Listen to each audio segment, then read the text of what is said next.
Masih maraknya upaya delegitimasi terhadap penyelenggara pemilu oleh sekelompok oknum tertentu membuat pemerintah melalui Kemenko Polhukam terus melakukan koordinasi untuk terus menjaga stabilitas nasional dan NKRI. Bagaimana upaya konkret dari pemerintah dalam menghadapi potensi gerakan inkonstitusional terhadap hasil pemilu? Kita akan membahasnya bersama Menteri Koordinator Politik Hukum dan Keamanan, Bapak Wiranto. Selamat malam, Pak Wiranto. Ya. Selamat malam Fitri, selamat malam Metro TV dan pemirsa sekalian. Baik Pak Wiranto, bagaimana Anda bisa meyakini masih adanya pihak-pihak baik dari dalam negeri maupun luar negeri yang ingin mendelegitimasi hasil pemilu?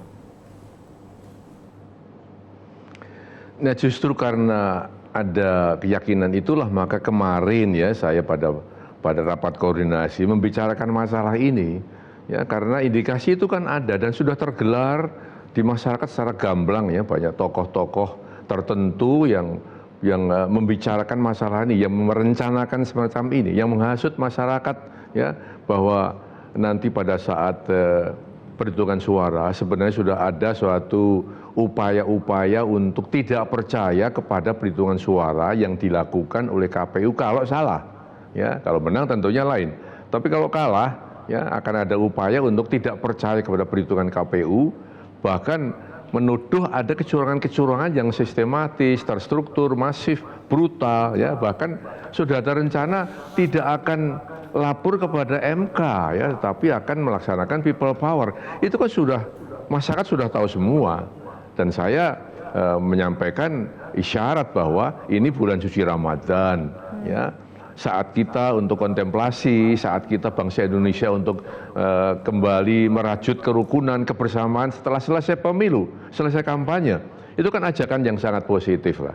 Jadi sebenarnya kalaupun itu ada rencana itu, saya minta dihentikan, dibatalkan agar apa? Agar tidak menodai kesakralan ya bulan puasa, bulan suci Ramadan ini, begitu. Baik, Pak Wiranto, Anda juga menyebut dalam rakor terbatas tingkat menteri yang mengatakan banyak ancaman terhadap konstitusional yang masih berlangsung hingga sekarang, bukan hanya dari dalam negeri, tetapi hasutan itu juga datang dari luar negeri. Indikasi konkretnya seperti apa, Pak?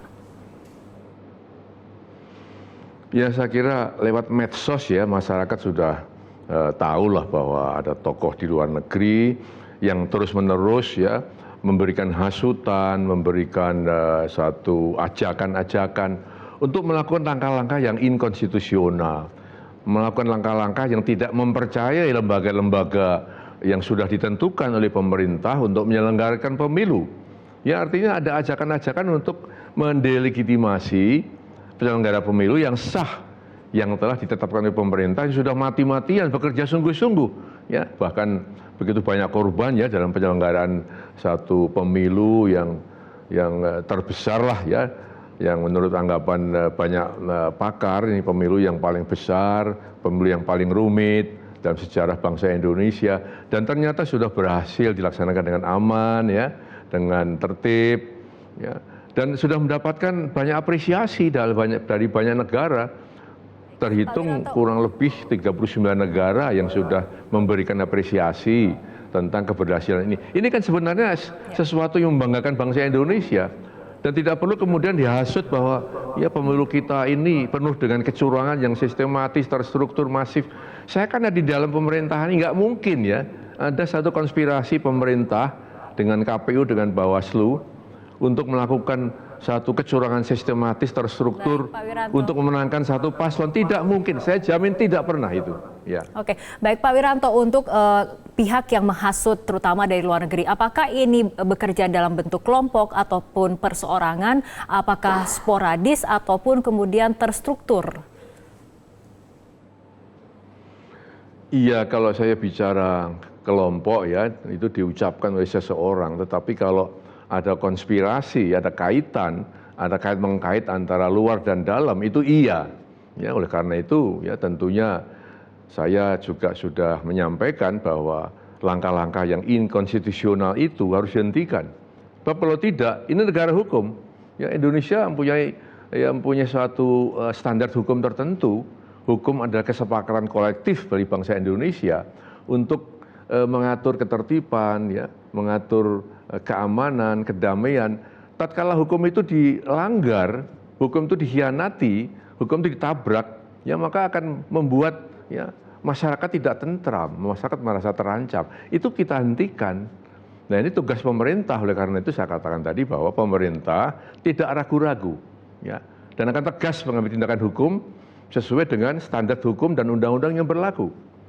Itu, ya.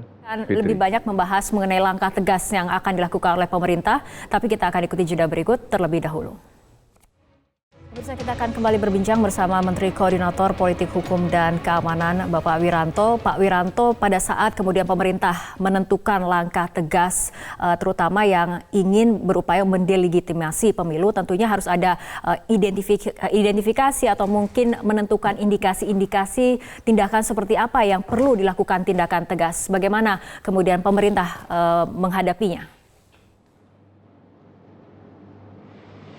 Ya gini Fitri ya, kan kita sudah mendengar ya di lapangan bahwa ada pihak tertentu yang melakukan perhitungan sendiri, kemudian menuduh akan adanya satu kecurangan pihak lain secara terstruktur, ya, kemudian masif dan sistematis, bahkan ditambah lagi dengan brutal kan begitu kan.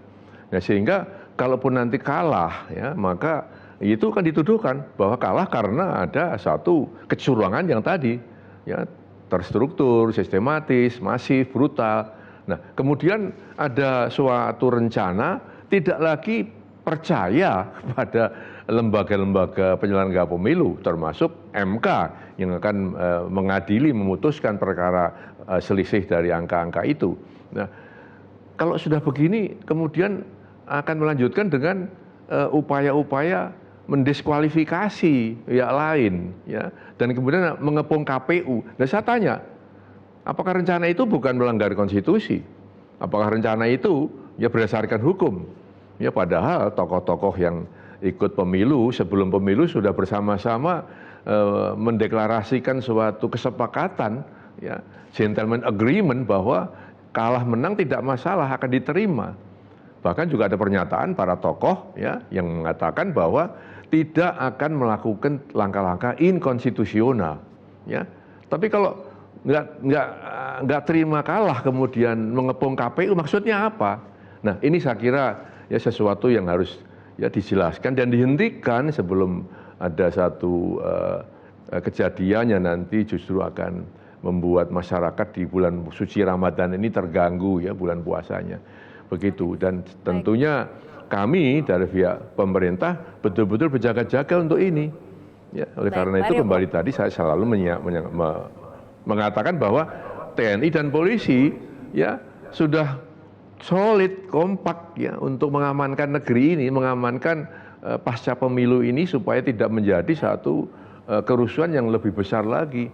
Itu ada tugas negara. Pemerintah akan hadir ya kapan saja, di mana saja, ya. Oke, baik Pak Wiranto, mengenai ketegasan dari sikap pemerintah juga ada kemudian berita mengenai dari segi media, penutupan media. Ini sebetulnya duduk perkaranya seperti apa? Bentuk ketegasan apa yang Anda maksudkan? Oh iya, ya ini banyak yang kemudian salah menafsirkan ya. Saya kemarin pada saat press conference saya katakan bahwa ya, media sosial, medsos sudah sedemikian maraknya. Ya, sampai saya tanya kepada Menkominfo, sudah puluhan juta ya, akun-akun yang tersebar di Indonesia. Dan akun-akun itu bebas ya menyuarakan pendapatnya. Di negeri ini kan memang bebas menyatakan pendapat di muka umum, tapi batasannya ada. Batasannya itu undang-undang dan hukum. Tatkala mereka menabrak itu, tatkala akun-akun itu muatannya ternyata memuat masalah ujaran kebencian, masalah pornografi, masalah radikalisme, terorisme, masalah hasutan, hinaan, cercaan, ya, black campaign, itu ya Menkominfo berhak ya dari Undang-Undang ITE untuk kemudian men-take down, menutup akun-akun itu. Dan sekarang kenyataannya sudah dari tahun 2018 sudah lebih dari 799.000 akun yang ditutup. Dan saya menyatakan kemarin kita akan lebih tegas lagi. Akun-akun yang nyata-nyata ya seperti tadi membuat kekacauan, membuat orang tidak nyaman, hate speech ya, ujaran kebencian, menuduh sesuatu kemudian mengarang berita-berita bohong, itu akan kita tutup. Bukan ya media-media cetak misalnya, itu kan sudah ada aturannya. Media cetak nanti kan ya saya kira tugas dari lembaga pers yang akan menyelesaikan masalah itu. Kemudian juga media online, kemudian media elektronik, itu masing-masing sudah aturannya. Kita nggak menjamah ke sana. Jadi kemudian jangan digeneralisir bahwa wah Pak Wiranto sudah nggak ngerti hukum nih, sudah kembali ke Orde Baru ini. Enggak, ya kita akan ikutin ya hukum itu, tapi kita lebih tegas lagi. Ya lebih strict lagi, kan begitu. Ya. Oke, baik, kita harapkan memang suasana tetap aman dan juga kondusif, terutama jelang nanti pada saat pengumuman resmi dari KPU pada tanggal 22 Mei nanti. Baik, terima kasih Pak Wiranto, Menteri Koordinator Politik Hukum dan Keamanan telah bergabung bersama kami malam hari ini dalam Prime Time News.